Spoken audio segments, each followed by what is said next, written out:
बिस्मिल्लाहिर्रहमानिर्रहीम। 3 नौजवान मुल्क से बाहर सफ़र पर जाते हैं और वहाँ एक 75 मंजिला बिल्डिंग में क़याम करते हैं। उनको 75वीं मंजिल पर कमरा मिलता है। इमारत की इंतज़ामिया उनको पहले से ही बता देती है कि हमारे यहाँ का निज़ाम आपके मुल्क के निज़ाम से थोड़ा मुख्तलिफ है। यहाँ के निज़ाम के मुताबिक रात के 10 बजे के बाद लिफ्ट के दरवाजे बंद कर दिए जाते हैं। लिहाजा हर सूरत में आप कोशिश कीजिए कि 10 बजे से पहले आपकी वापसी मुमकिन हो, क्योंकि अगर दरवाजे बंद हो जाएं तो किसी भी कोशिश के बावजूद लिफ्ट खुलवाना मुमकिन ना होगा।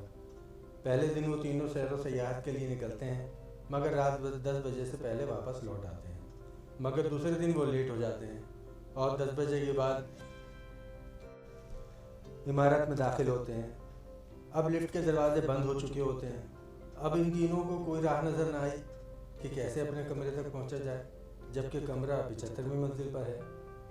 अब तीनों ने फैसले किया कि सीढ़ियों के अलावा और कोई दूसरा रास्ता नहीं है, तो यहाँ से ही इब्तिदा करनी पड़ेगी। इनमें से एक ने कहा कि मेरे पास एक तजवीज़ है।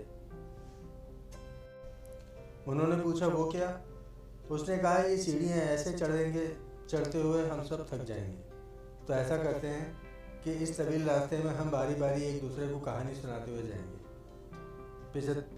25वीं मंजिल तक मैं कोई कहानी सुनाऊंगा, इसके बाद बाकी 25 फ्लोर तक दूसरा साथी कहानी सुनाएगा और बाकी 25 मंजिल तीसरा साथी कहानी सुनाएगा। इस तरह हमें थकावट का एहसास ज़्यादा नहीं होगा और रास्ता भी कट जाएगा। इस बात पर तीनों मुत्तफिक हो गए। अब पहले दोस्त ने कहा कि मैं तुम्हें लतीफ़े और मज़ाहिया किस्से सुनाता हूँ जिसे तुम दोनों एंजॉय करोगे। अब तीनों हंसी मजाक करते हुए चलते रहे।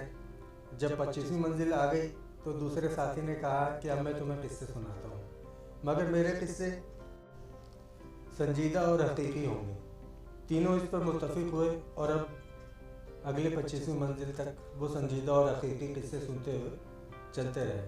अब जब वो 50वीं मंजिल तक पहुँचे तो तीसरे साथी ने कहा कि अब मैं तुम लोगों को कुछ गमगीन और दुख भरे किस्से सुनाता हूँ, जिस पर सभी ने इत्तेफाक किया और वो सब गम भरे किस्से सुनते हुए बाकी मंजिल भी तय करते रहे। यहाँ तक कि तीनों थके हारे जब दरवाजे तक पहुँचे तो एक साथी ने कहा कि मेरी ज़िंदगी का सबसे बड़ा गम भरा किस्सा ये है कि हम कमरे की चाबी नीचे इस्तकबालिया पर ही छोड़ आए हैं।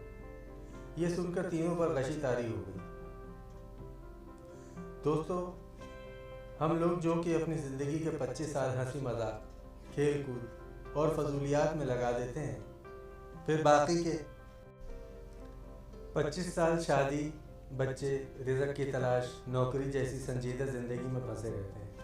और जब अपनी ज़िंदगी के 50 साल मुकम्मल कर चुके होते हैं तो बाकी की ज़िंदगी के आखिरी 25 साल जैसे कि बुढ़ापे में बीमारियों, अस्पतालों के चक्कर, बच्चों के मुस्तकबिल की फ़िक्र और ऐसी ही हज़ार मुसीबतों के साथ ज़िंदगी गुजारते हैं।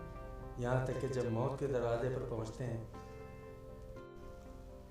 तो हमें याद आता है कि चाबी तो हम साथ लाना ही भूल गए। उस जन्नत की चाबी जिसको हम अपनी मंजिल समझते हुए ये ज़िंदगी गुजारते आए हैं। अल्लाह तबारक व तआला से दुआ है कि हमें गफलत से बचा के रखे और हमें आखिरत की कामयाबी के लिए मेहनत करने की तौफीक अता फरमाए। आमीन। दोस्तों, इस तरह की मज़ीद वीडियोस देखने के लिए हमारे चैनल को सब्सक्राइब ज़रूर करें और घंटी के निशान को भी दबा दें। शुक्रिया। मिलते हैं आपसे अगली वीडियो में इंशाअल्लाह बहुत जल्द। तब तक के लिए अपना बहुत ख्याल रखिएगा। अल्लाह हाफिज़। अल्लाह निगहबान।